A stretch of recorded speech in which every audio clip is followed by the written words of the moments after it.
तो प्रधानमंत्री इस वक्त उडुपी स्थित श्री कृष्ण मठ में पूजा अर्चना कर रहे हैं और इसकी स्थापना अगर बात की जाए इस मठ की तो वैष्णव संत माधवाचार्य ने 13वीं शताब्दी में की। और यहाँ पे बहुत अनूठी परंपरा ये है जिसको अभी आपने देखा भी कि भगवान कृष्ण की मूर्ति जो है वो बाल स्वरूप में है और दर्शन करने के लिए एक विशेष खिड़की मौजूद है जिसे कनकना किंदी कहा जाता है। इसी के माध्यम से आप वहाँ पर दर्शन अभिलाषी बन सकते हैं और ऐसी प्राचीन कथा है कि भक्त कनकदास का जो गहरा भक्तिभाव है उसी की वजह से ऐसा होता है। यहाँ पर प्रधानमंत्री पूजा अर्चना करते हुए वहाँ पर जो महंत हैं उनके साथ संवाद करते हुए नजर आ रहे हैं और कनकना किंदी जो कि स्वर्ण रूप में है उसके जरिए दर्शन करते हुए प्रधानमंत्री यहाँ नजर आ रहे हैं। तो उडुपी की बात जब हम करते हैं, दक्षिण भारत का एक प्रमुख धार्मिक और सांस्कृतिक केंद्र है। इसे दक्षिण भारत का मथुरा भी कहा जाता है। और सबसे अहम कि 8 मठों की अद्भुत परंपरा है। श्री माधवाचार्य ने श्री कृष्ण मंदिर की सेवा और प्रशासन के लिए 8 मठों की स्थापना की थी, जो अनूठी व्यवस्था, धर्म अनुशासन और सामूहिक प्रबंधन का एक सटीक उदाहरण है।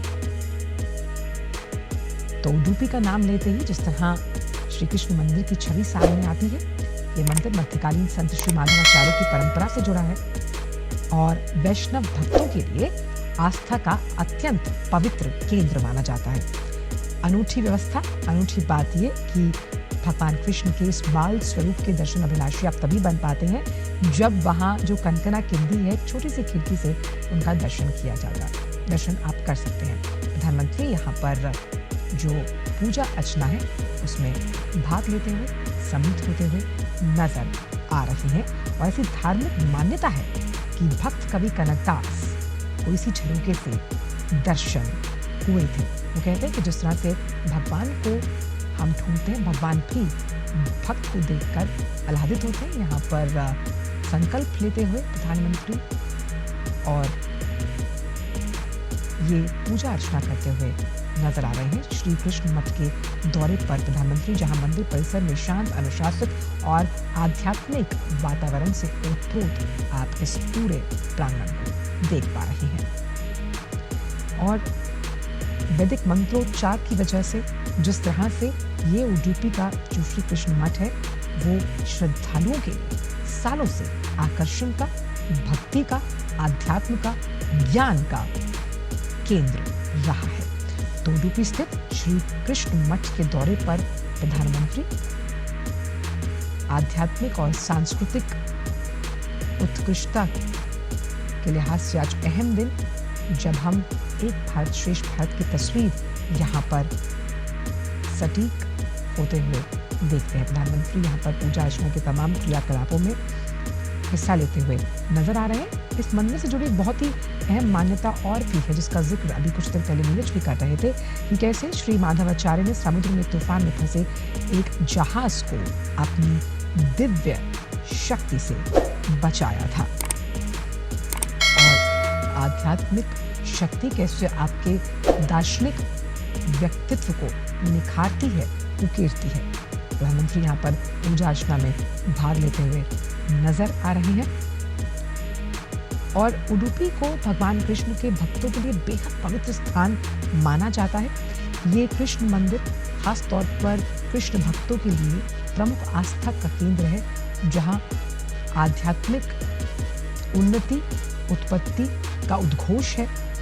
हर दिन हजारों की संख्या में श्रद्धालु यहाँ दर्शन करते हैं और बाल कृष्ण के रूप में यहाँ आप जब दर्शन अभिलाषी होते हैं, कहते हैं कि ईश्वर के दर्शन की अभिलाषा ही अपने आप में सबसे बड़ी अनूठी शक्ति होती है।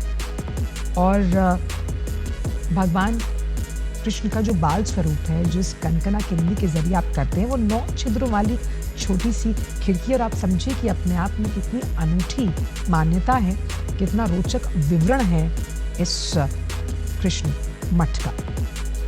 और जब हम उडुपी की बात कर रहे हैं, उसे दक्षिण भारत का मथुरा भी कहा जाता है। तो बहुत से रोचक तथ्य जो हैं वो इस मंदिर से जुड़े हैं, जैसे कि किस तरह से एक दीपक है जो कई वर्षों से यहाँ लगातार जल रहा है।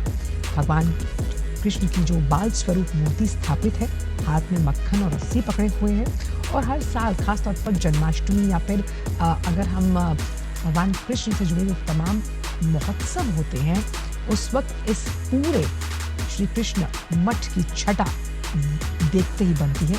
काफ़ी विहंगम और रमणीय दृश्य आप ये देख रहे हैं। भक्ति में सराबोर पूरा उडुपी हमने देखा आज किस तरह से कृष्ण की भक्ति में डूबा हुआ नजर आ रहा है।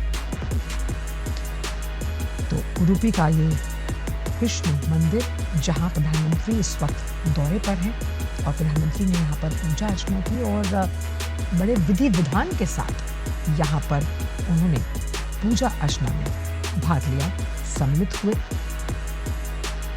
और किस तरह से संत महंत जो हैं आने वाली पीढ़ियों के लिए इस तरह एक सकारात्मक सोच और ऊर्जा को पैदा करते हैं, यानी कि जिसकी नींव आज से 13वीं शताब्दी में श्री माधव आचार्य द्वारा रखी गई, उसी इतिहास को आज हम सब अपने ज्ञान चक्षुओं से देख रहे हैं।